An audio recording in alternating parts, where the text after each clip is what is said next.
Pemirsa, Anda masih bersama kami di Presisi Pagi. Di bawah pemerintahan periode 2 Trump, bantuan luar negeri dari Amerika Serikat bisa mengalami perombakan.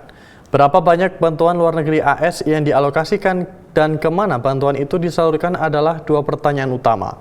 Saat pemerintahan Trump bersiap memangku jabatan pada bulan Januari, berikut laporan Validia Baraputri dari VOA.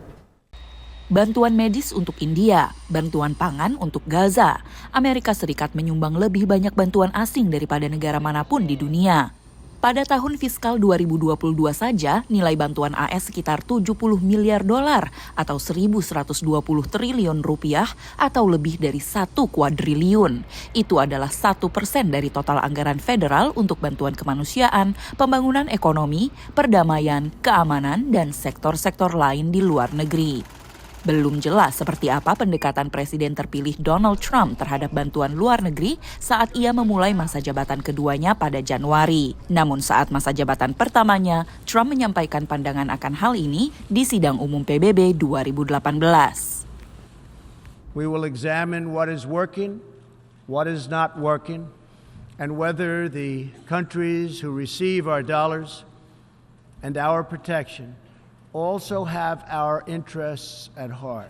Moving forward, we are only going to give foreign aid to those who respect us and, frankly, are our friends. Sebagai presiden, Trump memang memangkas sejumlah bantuan asing, namun Kongres sering menolak usulannya. He made some significant reductions in any amount of money going towards climate change. He made some other changes like the Palestinian aid.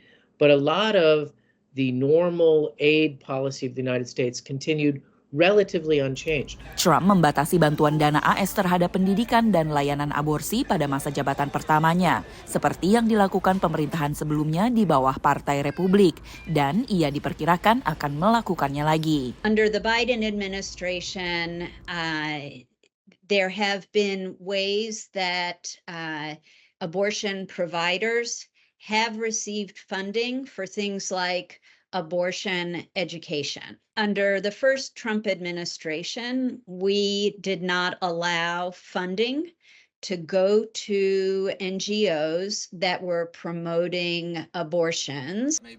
Pilihan Trump untuk Menteri Luar Negeri Marco Rubio mengatakan kepada Kongres pada bulan Februari bahwa apa yang terjadi di seluruh dunia memang penting dan bahwa AS harus peduli. Namun menurut pandangannya, kebijakan America First atau utamakan Amerika dari Trump harus diprioritaskan. On issue after issue, we either have lost all common sense or we are consistently ignoring the needs of everyday hardworking Americans and putting something or someone above them.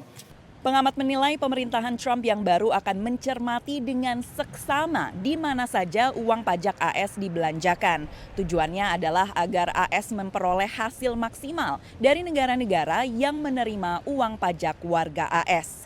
Dari Mar-a-Lago, Florida, saya Valdia Baraputri, Rere Wahyudi, dan tim VOA. Perayaan Natal dan Tahun Baru menjadi kesempatan bagi banyak warga AS untuk berbagi dengan sesama. Semangat memberi ini tak luntur bahkan di tengah tingginya laju inflasi. Tapi himpitan biaya hidup memaksa sebagian warga membatasi atau bahkan menghentikan donasi amal. Berikut laporan Nova Purwadi dari VOA. Antrian panjang tampak di depan lembaga penyaluran bantuan pangan di kota Chicago, negara bagian Illinois. Salah satu penerima bantuan, Diane, hanya memberikan nama pertamanya. Ia pun tak mau direkam wajahnya. This is my first time at a food pantry. Diane adalah seorang pensiunan dan penghasilannya tak mencukupi untuk mengejar tingginya laju inflasi. I'm not starving, but I'm struggling. I've been on this planet a long time and I've never seen inflation like this. I've always heard about inflation.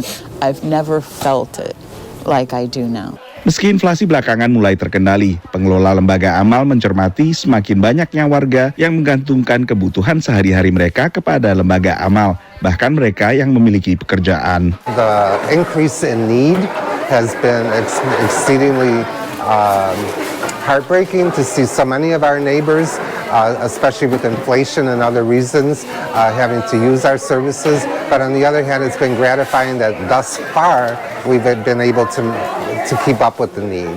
Pada saat bersamaan, sumbangan bagi lembaga amal termasuk penyalur bantuan pangan juga terdampak oleh tingginya harga.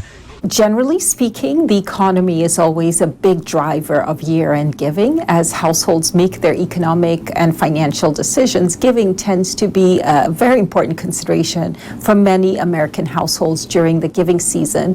Temuan Lilly Family School of Philanthropy, pusat riset kegiatan kedermawanan di Indiana University, menunjukkan bahwa nilai total pemberian warga AS bagi amal meningkat berdasarkan nilai dolarnya. Tapi bila mempertimbangkan faktor inflasi, jumlah bantuan justru turun tipis. Their giving has grown, but it hasn't necessarily kept pace with rising prices. That was certainly the case in 2023. But if we take the bigger picture, households give when they feel financially and economically secure, and the performance of the stock market, financial markets over the past few years has certainly been a very strong positive factor for many households. Also, housing markets and job employment numbers. Tapi pengamat mengingatkan berbagi dengan sesama belum tentu berupa barang. It's important to emphasize that you can also give money, but you can also give time and volunteer. Volunteering is a great way to bring a group together, whether that's your family, your colleagues at work, or even your friends. Menurut pantauan Indiana University, sekitar separuh warga Amerika Serikat memastikan mereka memberi setiap akhir tahun. Dan angkanya naik turun setiap tahunnya tapi berada pada kisaran yang sama. Hanya saja sebelumnya pada tahun 2000, angkanya mencapai bahkan 2/3 warga Amerika Serikat. Dari Washington DC, saya Nova Purwadi dan tim VOA. Dalam rangka perayaan ibadah Natal 2024, Kapolda Sulteng berbagi kebahagiaan dengan mengunjungi panti asuhan dan warakawuri Purnawirawan Polri di Kota Palu, Sulawesi Tengah. Informasinya usai jeda berikut ini.